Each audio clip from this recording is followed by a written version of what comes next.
लोकसभा चुनाव के बीच में बीजेपी प्रवक्ता प्रतुल शाहदेव ने एक बार फिर झारखंड मुक्ति मोर्चा पर आरोपों की बौछार कर दी है। प्रतुल ने आरोप लगाया है कि गैंग्स ऑफ वासेपुर की तर्ज पर गैंग्स ऑफ छोटा नागपुर काम कर रहा है। उनका दावा है कि झामुमो के कई बड़े नेताओं को जमीन कब्जा करने के लिए कागजात बनाने में ये गैंग मदद करता था। प्रतुल ने कहा कि लव जिहाद को सरकार ने पूरे तरीके से नजरअंदाज करके रखा था। अब लैंड जिहाद भी इस सरकार में शुरू हो गया है। में एक और समानता क्या है? हेमंत सोरेन जी ने जिस 8.86 एकड़ जमीन पर कब्जा किया था, जो उनकी बेनामी जमीन थी, कब्जा ही था, सिर्फ कागजी कार्रवाई बची हुई थी। अंतु तिर्की ने भी उसी के बगल वाले, उसी खाता, उसी खेसरा वाले प्लॉट पर कब्जा कर रखा था। तो ये रिश्ता क्या कहलाता है? ये पड़ोस के आसपास का। तो जेएमएम को बहुत सारी चीजों पर स्पष्टीकरण देना चाहिए कि आखिर कैसा है। देखिए, किसी समय हेमंत सोरेन ने नारा दिया था यूथ फर्स्ट। अब यूथ फर्स्ट से ये फैमिली फर्स्ट कब आ गए, ये पता ही नहीं चला। अब सिसिलियन माफिया की फैमिली में क्या होता था? सिर्फ उनके परिवार के जो सदस्य, वो उसके सदस्य नहीं होते थे, उनके सारे इष्ट मित्र के परिजन। तो फैमिली फर्स्ट से हेमंत सोरेन ने जो चुनाव के सफर की शुरुआत की थी, माफ कीजिएगा, यूथ फर्स्ट से, वो फैमिली फर्स्ट पर आकर रुक गया। और तमाम जो बड़े बड़े डील्स होते थे, माइनिंग लीज, लैंड लीज, सब इनके एक्सटेंडेड फैमिलीज के बीच में बटा, और मुख्यमंत्री फिर भी खामोश है। वहीं प्रतुल शाहदेव ने कहा कि गांडे से कल्पना सोरेन की राजनीतिक पारी की शुरुआत होगी। शाहदेव का कहना है कि सोरेन परिवार से बाहर का आदिवासी मुख्यमंत्री उन्हें पच नहीं रहा है। कि चंपई सोरेन जी को जिस तरीके से झारखंड मुक्ति मोर्चा के बीच में दरकिनार किया गया, रैली में उनको किनारे जगह दी गई। झारखंड मुक्ति मोर्चा के तमाम बड़े नेता इस बात को उठाते रहते हैं कि चुनाव होगा, गांडी का चुनाव होगा, उसके बाद नया मुख्यमंत्री का चयन होगा। साहब, इतना बड़ा कंफ्यूजन। अव्वल तो कल्पना सोरेन जी गांडी से अपने राजनीतिक पारी की शुरुआत बड़ी हार से करने जा रही है, तो ये तो स्थिति भी नहीं आएगी। लेकिन इनकी सोच देखिए, सोरेन परिवार के बाहर एक आदिवासी मुख्यमंत्री आ गया तो ये इन्हें पच नहीं रहा। यही इनकी सच्चाई है।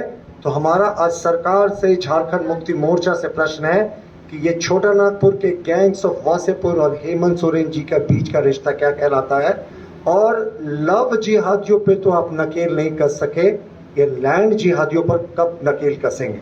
प्रतुल शाहदेव का कहना है कि सत्ता की शह पर झारखंड में सेना की जमीन पर कब्जा करने की कोशिश की गई। जमीन से संबंधित पंजी गायब हो जाती हैं, लेकिन केवल एफआईआर की रस्म अदायगी की गई है। उन्होंने कहा कि सरकार लैंड जिहादियों को संरक्षण दे रही है। 10 लोग जेल में चले गए हैं इस मामले में। सेना की जमीन पर अवैध कब्जे की बात थी, रातों रात बाउंड्री वॉल खड़ा कर दिया गया।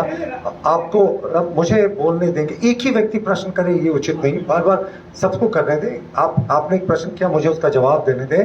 रातों रात बाउंड्री वॉल खड़ा कर दिया गया, सेना की जमीन को कब्जे की कोशिश की गई, प्रथम दृष्टया मामले को सही माना गया, 10 लोग जेल में। कोई और प्रश्न?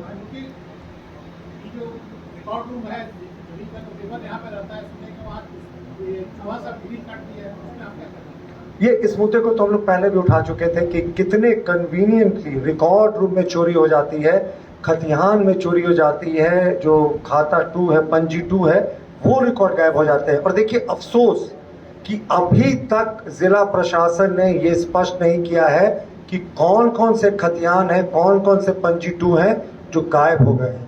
सिर्फ एक एफआईआर की रस्म अदायगी हो गई है, लेकिन वो एक लिस्ट होता है कि किन किन जमीन के कागजात गायब हुए हैं।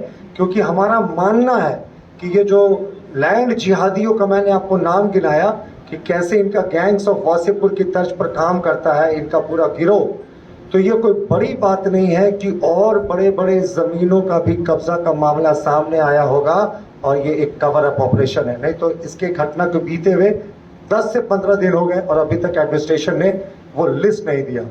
वहीं सूरत लोकसभा सीट से बीजेपी के कैंडिडेट के निर्विरोध चुने जाने को लेकर प्रतुल शाहदेव ने प्रतिक्रिया दी है।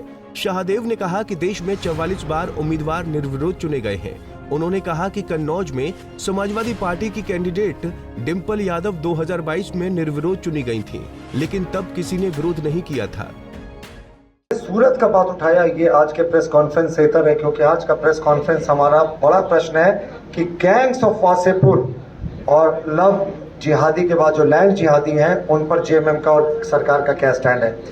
देखिए, अगर आप याद करें तो 2012 में कन्नौज में डिम्पल यादव निर्विरोध चुनी गई थी। देश के लोकसभा के चुनावों के इतिहास में 44 बार प्रत्याशी जो हैं वो निर्विरोध चुने जा चुके हैं, लेकिन अफसोस कि आज तक किसी ने प्रश्न नहीं उठाया। नॉर्थ ईस्ट के स्टेट्स में अभी इलेक्शन हो रहा है, मणिपुर या कहीं और 2-4 जगह है जहां लोग अनअपोज्ड इलेक्ट हुए हैं, किसी का इस पर प्रश्न नहीं। 2012 में आप क्यों चुप थे? उस दिन भी अंतिम दिन 2 कैंडिडेट्स अपने नाम विड्रॉ किया था। डिम्पल जी निर्विरोध चुनी गई थी समाजवादी पार्टी के टिकट पर, और सूरत में जो सारा कुछ हुआ वो कानून के दायरे में हुआ। तो नैरेटिव सेलेक्टिव मत रचिए। नॉर्थ ईस्ट में तो इस बार भी चुनाव में अनेक सीटों पर विधानसभा में लोग निर्विरोध निर्वाचित हुए। प्रतुल शाहदेव ने झारखंड मुक्ति मोर्चा के नेताओं पर आरोपों की बौछार कर दी, लेकिन अपने बयान के समर्थन में उन्होंने कोई ठोस सबूत पेश नहीं किया है। इसलिए इसे लोग कितनी गंभीरता से लेंगे ये तो वक्त ही बताएगा। पंजाब केसरी टीवी के लिए रांची से आशुतोष सिन्हा की रिपोर्ट।